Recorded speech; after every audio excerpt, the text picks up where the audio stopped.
ही काळी आई धनधान्य देई, ही काळी आई धनधान्य देई. जोडते मनाची नाती आमची माती, आमची माणसं, आमची माती, आमची माणसं, आमची माती, आमची माणसं, आमची माती, आमची माणसं, आमची माती, आमची माणसं. नमस्कार शेतकरी बंधूंनो, आज आपण आंबा बागेमध्ये हमखास मोहर लागण्यासाठी किंवा चांगली फळं लागण्यासाठी एक वेगळा प्रयोग अभ्यासणार आहोत, त्याच्यावरती चर्चा करणार आहोत. ज्या प्रयोगाची सध्या आंबा उत्पादन क्षेत्रामध्ये मोठ्या चर्चा आहे तो आहे हा आपल्याला जो आंब्याच्या फांदीवरती दिसणारा जो कट आहे याला गडलिंग म्हणतात. वास्तविक हा प्रयोग द्राक्षबागेमध्ये जास्त प्रमाणामध्ये केला जातो. द्राक्षेच्या मण्यामध्ये ताकद वाढावी, मण्यांची गळ होऊ नये, तोच प्रयोग आंब्यामध्ये करायचं ठरलं आणि आपण प्रयोगशील शेतकरी आहोत तर आपण काही प्रयोग करायला पाहिजे, म्हणून मी आता या 2 झाडांवरती हा प्रयोग केला आहे. कसं करतायत गडलिंग आपण प्रत्यक्ष बघूया, परत त्याचे फायदे वगैरे काय असतात पुढे बघूया. हे बघा, साधारण वरी जाणारे ज्या फांद्या असतात त्यापैकी खरं तर खोडालाच गडलिंग बऱ्यापैकी करतात, पण आपण ती रिस्क न घेता आपण पहिल्यांदाच आंबा बागेवरती हा प्रयोग करतो.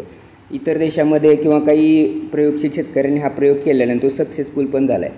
वरी जाणारा जे पाण्याचा किंवा अन्नाचा पुरवठा आहे खालून तो इथं कट करण्याचा प्रयत्न केला जातो आंब्याचा. आणि आंब्याला जेव्हा कुठलंही वनस्पती असू दे किंवा कोणताही सजीव असू द्या, जेव्हा आपल्या जीविताला धोका आहे तेव्हा आपली पुढची पिढी तयार करण्याचा प्रयत्न तो जास्त मोठ्या प्रमाणामध्ये करतो, जेणेकरून त्याला आपण प्रजनन म्हणतो. प्रजननाच्या प्रक्रियेमध्ये नवीन पिढी तयार करण्याच्या दृष्टीने जेव्हा असे आपण गडलिंग करतो त्यावेळेला आता वाटतं की आपण संपतो आहे आणि त्यावेळी मग त्या झाडाचं अस्तित्व टिकवण्यासाठी ते मोठ्या प्रमाणामध्ये एवढ्या मोठ्या प्रमाणामध्ये मोहर आणि मग पुढं त्याच्यावरती आंबे त्या फांदीला लागतात असा प्रयोग यापूर्वी झालेला आहे. आणि तोच भाग म्हणून आपण अशा पद्धतीनं इथं एक नवीन चाकू घेतला छानपैकी आणि कटरसारखा चाकू आहे तो करवतीसारखा, साधारण फक्त जास्त खोल नाही आणि जास्त मोठा पण नाही. काही जण पसरट पण याच्यामध्ये कट मारतात, तर अशा पद्धतीचा कट मारून त्याची फांदीवरचा जो सालीचा भाग आहे तो सालीचा भाग साधारणपणे इथून आपण त्याचा काढून टाकतो आहे आणि वरी जाणारा त्याचा फ्लो जो आहे तो बंद करतो आहे. आणि मग त्याला आता कुठंतरी आपला फ्लो बंद झाला आहे आणि त्याच्यामुळं आपला जीविताला धोका आहे असं त्या झाडाच्या फांदीमध्ये निर्माण होती एक भावना. आणि त्या ठिकाणी तुम्ही झाडालासुद्धा भावना असतात याच्यावरून आपल्याला लक्षात येईल. तर हा प्रयोग केल्यानंतर बऱ्याच वेळा काय झालं आहे, ज्या फांद्यांमध्ये हा प्रयोग केला आहे त्याच फांद्याला चांगल्या पद्धतीचे आंबे आलेले आहेत इतर फांद्याच्या तुलनेत. हे निरीक्षणांती काही शेतकऱ्यांनी प्रयोग केलेला आहे, म्हणून आपण हा करून बघतो की खरंच हे आहे का. कारण काही सगळ्या झाडाला आपण पहिल्यांदा रिस्क घेणार नाही, काही झाडांमध्ये असा प्रयोग केला आणि खरंच जे सक्सेस होत असेल, कारण आंब्याला दरवर्षीच सगळ्याच झाडांना मोहर लागतो किंवा आंबे लागतात असं होत नाही, आंबा किंवा कुठलीही झाडं असतील तर.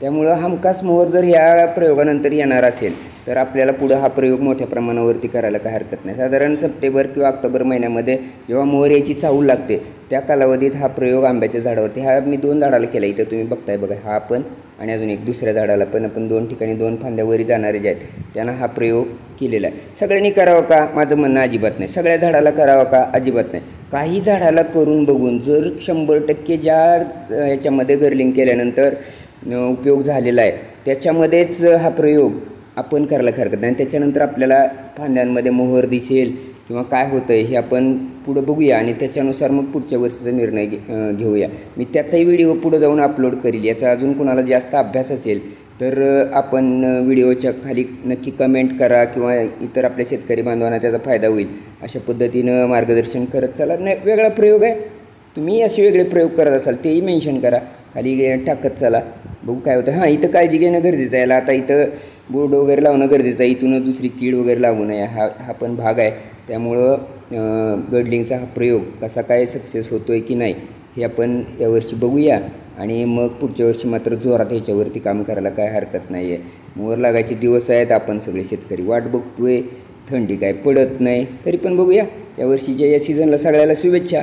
धन्यवाद.